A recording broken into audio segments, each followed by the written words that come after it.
everybody, it's Bri here to do a video for Andy's backstory because she's finally at least 90% complete now, and I think that's, at least for these purposes, close enough. She still needs her apron because she's made, sort of. Anyway, on to getting started. Andy, her parents were killed in an accident when she was about 3.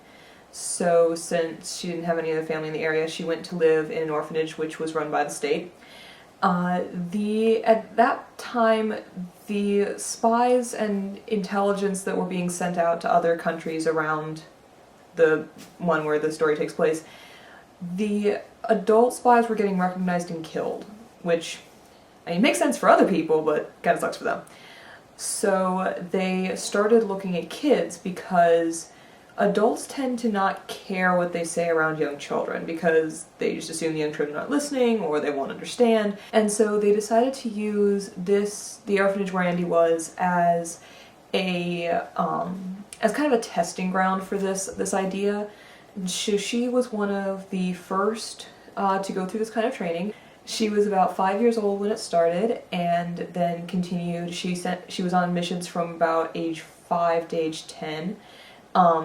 Which were kind of small missions. She went with other more experienced people and learned how to look like she wasn't paying attention when she actually was, how to use the fact that she was a child as something that would allow her to get very close to people, or whoever, you know, the military was interested in her getting near. As she got older, she started expanding into other things she could do to earn people's trust, so she's very good at kind of just becoming whoever she needs to be at the time to get what she needs done. When she was about 19, she got called back to the main country and given a different assignment. She had never been assigned to investigate anything within the borders before, but because of that, no one really knew who she was, which obviously was her job. She was doing it right. She was sent up north where the monsters and the hunters were because the military was worried that the hunters were doing something big. They had heard that they were creating something very dangerous and very important, which, as it turns out, was Raikou. But her job was to go up there and see if she could find any information on it. So right now she works at a cafe up in the northern towns, and she is a maid there. She cleans up, she cooks, and she kind of listens in on what other people are saying. It's kind of the same idea as when she was a child, of really no one cares what the waitstaff is doing, because they're not, if the waitstaff is doing their job theoretically, you don't even know they're there. At least from what I remember from history class, in medieval times sometimes jesters would be used the same way because everyone assumed they were kind of stupid. So they would end up almost acting like spies, which, whether it's true or not, I thought was really cool and kind of tried to incorporate that idea into her. She comes in about a third of the way through the story when Aldrich and Raleigh finally make it up north to where the hunters and the monsters are.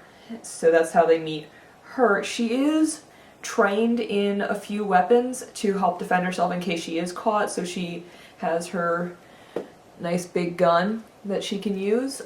She can also use a dagger, and she's proficient in martial arts, so just hand-to-hand combat in case she's got nothing. So she's like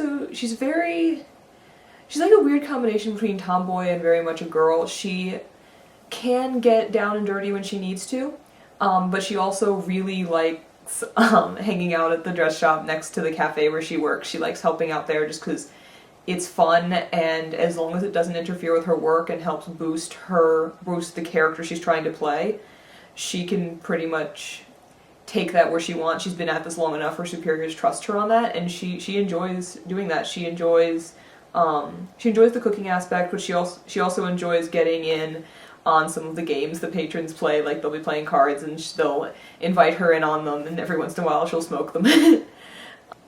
She's a fun girl, and she's also very pragmatic. She knows how to get a job done that needs to be done.